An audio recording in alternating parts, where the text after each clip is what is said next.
আজকে বেগুন ভর্তা করে দেখাবো। এভাবে বেগুন ভর্তা করলে আমার ফ্যামিলির সবাই পছন্দ করে। প্রথমে আমি একটা ফ্রাই প্যান নিয়ে নিয়েছি, দিয়ে দিচ্ছি তেল।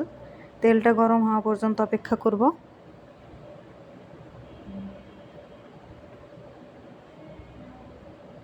তেলটা আমি ছড়াইয়ে দিচ্ছি, দিয়ে দিচ্ছি লবণ, হলুদ এবং মরিচ মাখানো বেগুন। এ পর্যায়ে চুলার জাল আমি একদম কমিয়ে দিয়েছি, লো ফ্লেমে আছে। বেগুনটা একদম লো ফ্লেমে ভাজতে হবে। আমি এবার ঢাকনা দিয়ে ঢেকে দিচ্ছি। চলে এসেছি কিছুক্ষণ পরে, আমার এক পিঠ হয়ে গেছে।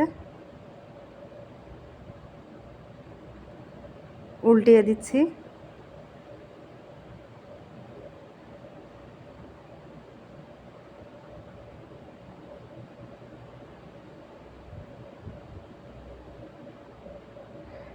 তো এই তো আমি উল্টিয়ে দিলাম, আবারও ঢেকে দিচ্ছি।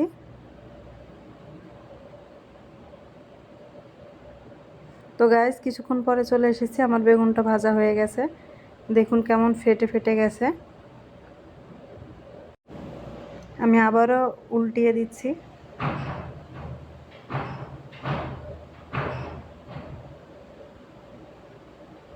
কিছুক্ষণের জন্য আবারও আমি ঢেকে দিব।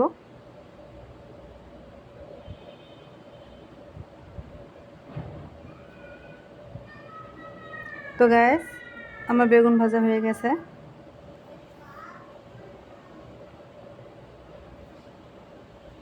আমি উঠিয়ে নিচ্ছি।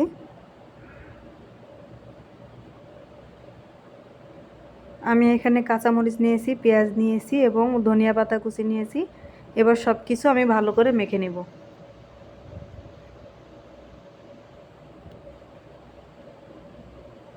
তো গাইস, এভাবে ভর্তা করে দেখবেন, খেতে সুস্বাদু লাগে, অসাধারণ লাগে। আমি সবসময় বেগুন ভর্তাটা এভাবেই করে থাকি। আপনারা পারলে এভাবে করে দেখবেন, খুবই ভালো লাগে খেতে। আমি সুন্দর করে মেখে নিচ্ছি।